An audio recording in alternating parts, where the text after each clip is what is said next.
Hello viewers so nadamunam kong kadamin ten tuna I content diu chu hi le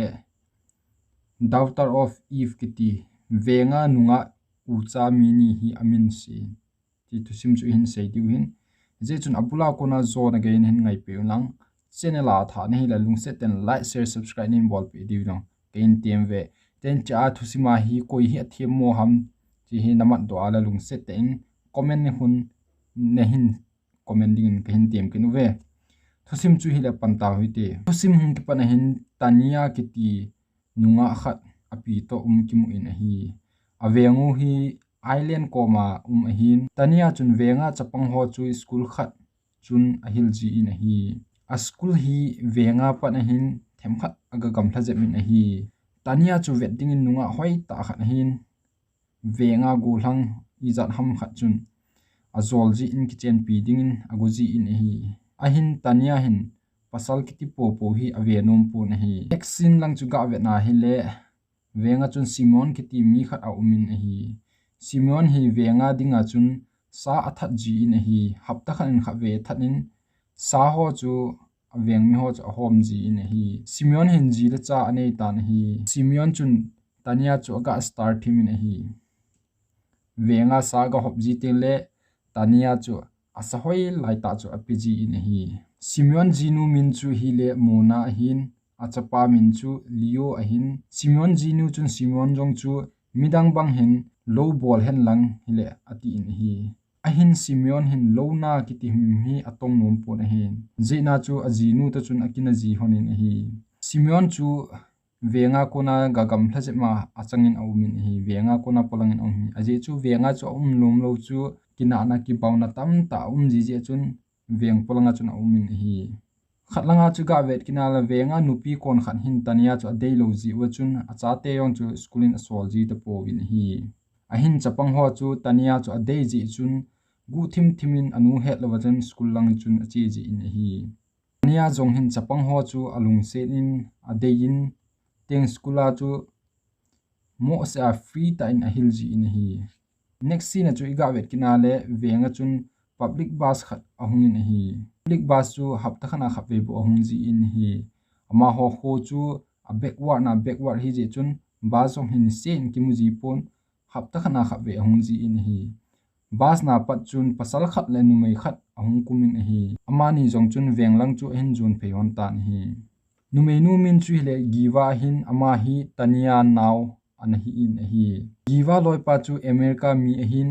amin chu hi le robin hi amani chun ama sa penin tania to ki mutu ding school lang chun che tan hi giwa hi au nu tania chu wedding in mun gam thata konin loipa ta chun ahung hon tan hi giwa le au nu tania chu ki mutu hon pha na chun akipa awal hon tan hi chomkha zo chun giwa chun he o iti ti lom lo ma na kisim ham tin asei tan hi tua ke ka hung tan ka po na ka khel su ke di tai tin no asei kin ne hi next scene chun inlang che phe ki mun hi inlang ga hlun phana chu sp chun robin le jiwa chu amu pha chun ji ane hi tan te tin angai tan hi ahin jiwa hin ke ni ki kai ima nai poi tin aga sei phat chun te sp chun adat mo hle tan hi je chun tomkha jo chun chomin hon tan ati tan hi tan hung hi phana chun au chahana chun api koma chun alum hon tan hi jo chun jiwa hi ahung khangin tania chu ako tan hi tania chu ahung kha pha chun giwa hin mun chomin apui tan hi jiwa hin robin to keni yong ka kitchen war tan nang yong hi theleji nei wa in tin asei tan hi tania jong chun ji kanei lo di a hi aji ka venom poi tin asei pi tan hi khat jo chun ani honin aga im ki hon tan hi next scene chun u chahonin tuipi panga chun nga ahun hon tan hi ko ma chun chapang ho jong chu akichi min hi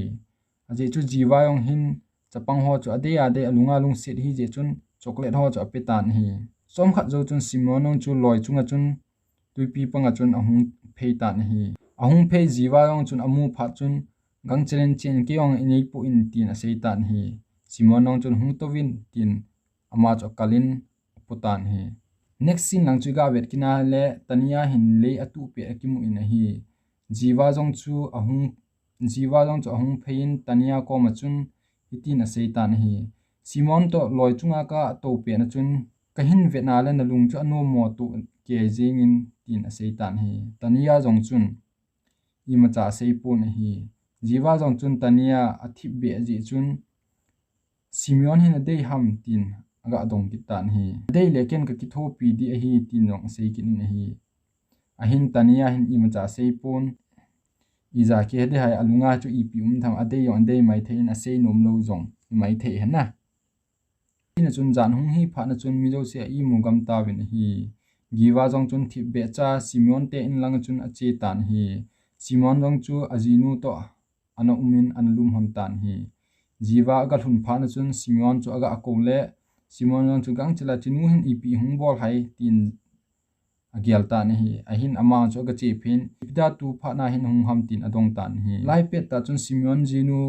mona jong chu ahung khang ki tan hi jipa nu me kha to kimu amu pha chun alung hang the tan hi mona jong chu ahung phin jiwa chung chon lung hang tan hi mona jong chu ahung phin jiwa to chun akina hon tan hi akina chu jipa Simeon chun a phela hele azinu chu alung hang che tan hi alung han pha na chun ahung ki del hon tan hi ahung ki del hon je chun Simeon nong chun a khut ho chu a hianin azinu chu polanga chun a hian be tan hi jiwa to Simeon chu in sung langin che hon aki ho hon tan hi khatlanga chu ga vet kina le tania jong chu ahung khangin hi ahung kha pha na chun akom chu ga vet la jiwa chu lo pha na chun aga hol tan hi a hol le amu pon ama jong chun Robin nalanga chu che hin te tin aga che tan hi chu ga thun pha na chun Robin nong chun ahung poi tin sei tan hi je a chun chomkha jo chun Robin le tania jong chun anaw nu jiwa chu ga hol hon tan hi Simon ten lang chu ga pha hon le mona hi akhut ki hena polanga chun no min hi khatlang chu ga ver kina le tania naw nu jiwa to chun Simeon chu an to honen ki ho hon tan hi jong chun mona mu ki hit chu ga thap phi phan chun na hin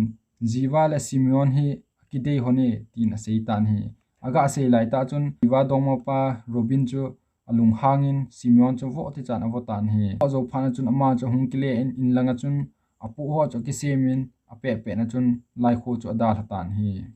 anex sin chu ga ver kina le zanin tha aki ho naw akina naw ho chu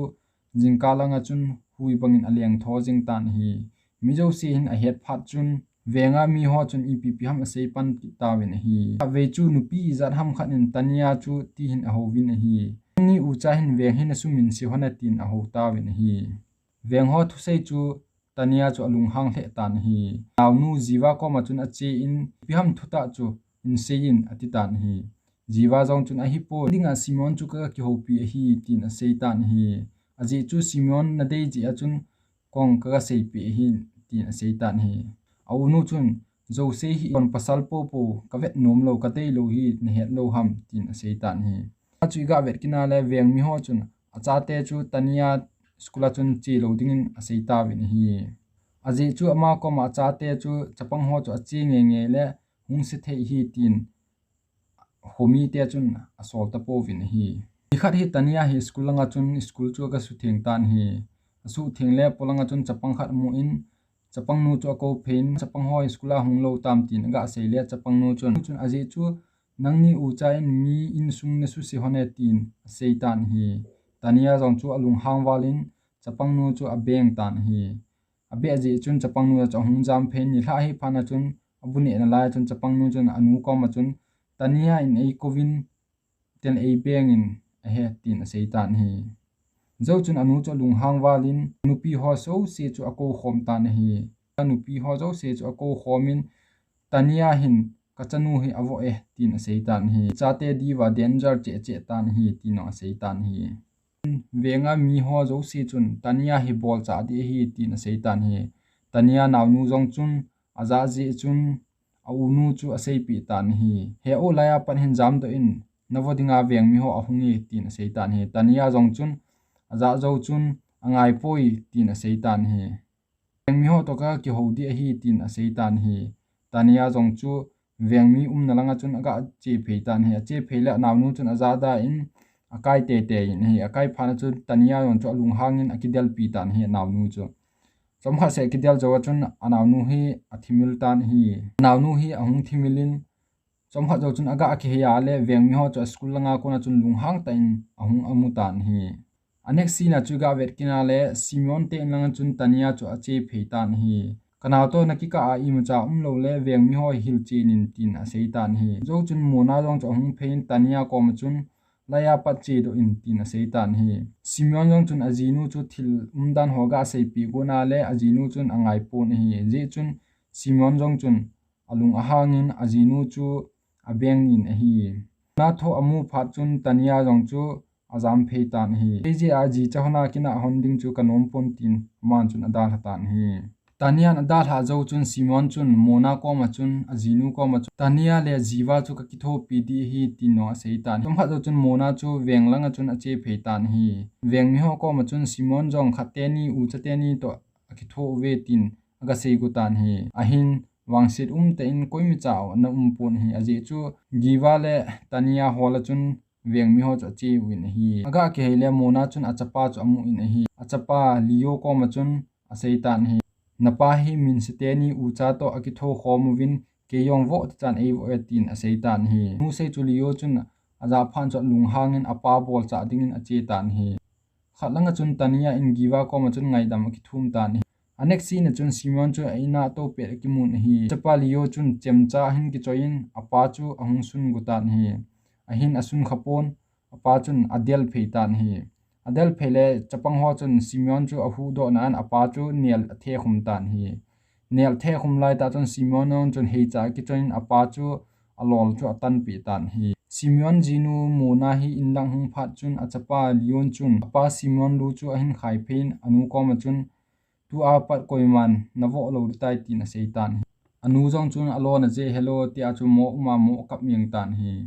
khalanga chu iga vet kina hile veng mi ho chun tania chu amanta win hi tania nawnu jiwa chu asei tu ding ahung tan hi aga sei good light a hin veng mi ho chu ama jong hi bol cha di tin a sei ta win hi venga pasal ho se se chun u cha hona jiwa le tania chu asu se honin akile len bolin a bol khop set phana chun ahing sana ahali in movie hi akichai tan hi cha hi ke gel dana hi giwa hi khavenia chun Simeon te na chun che dala I mucha to se don to lon thi na yong to hon lo di ti hi ke ka hisab dan hin nang hon itina gela koi thi mo aham che comment in set in comment din ken tiam ve ka ki pai na bula kona zone again hin ngai pe jen ki pa tho ken se he ki pa